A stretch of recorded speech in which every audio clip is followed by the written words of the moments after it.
Özbəkistanda 10 günlük təlim məşq toplanışını keçdik.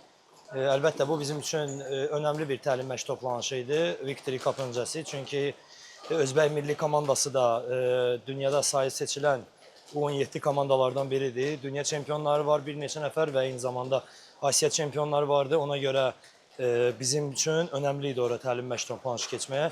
Təbii ki, orada gördüyümüz səhvləri artıq burada üzərində işləyirik. Və gördüyünüz kimi bu bizim sonuncu təlim məşq toplanışımızdır yarış öncəsi və uşaqlar demək olar ki, optimal vəziyyətdədirlər. Bəzi zədələri çıxmaq şərti ilə uşaqlar optimal vəziyyətdədirlər. Ümid edirəm ki, biz burada işlədiyimiz, səhvlərimiz üzərində işlədiyimiz məşqlərdə biz Türkiyədəki yarışda bunun bəhrəsini görəcəyik. Eyni zamanda açıq məşq haqqında demək istəyirəm ki, bizim hədəfimiz, açıq məşq hədəfimiz ondan ibarət idi ki, həm yerlərdə olan şəxsi məşqçilər öz tələbələrini izləsinlər, onların hazırlıq səviyyəsini izləsinlər. Çünki təlim məşqlər arasında biz 4 gün, bəzən 5 gün istirahət veririk ki, həmin idmançılar öz şəxsi məşqçilərin də yanında olsunlar və səhvlərin üzərində işləsinlər. Əlbəttə, burada bir neçə hədəfimiz vardı.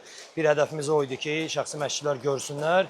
İkinci hədəfimiz odur ki, bu yeniyetmələr ölkənin elit komandası olduğuna görə, 17 yaşlardan ibarət elit komandası olduğuna görə bu yeniyetmələr də öz klublarında artıq ondan sonra gələcək aşağı yaş qrupunda olan idmançılara həvəsləndirsinlər və zallarda da işlər geçsin. Təkcə yığma komandada deyil, eyni zamanda klublarda və cəmiyyətlərdə də işlər geçsin.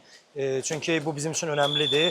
Klublarda və yerlərdə iş gedəndə, burada da yığma komandada da bizim işimiz yüngülləşir və bir növ biz də artıq potensiallı idmançıları, perspektivli idmançıları əldə edə bilirik. Biz bilməliyik, biz başa düşməliyik ki, Olimpiya oyunlarına gedən yol bu yeniyetmələrdən başlayır və ümid edək ki, 2032 Olimpiyadasında artıq biz bu yeniyetmələrdən görəcəyik və digər olimpiyadalarda bu yeniyetmələrdən görəcəyik. Bu bizim üçün önəmlidir, bu Azərbaycan Güləş Federasiyası üçün önəmlidir.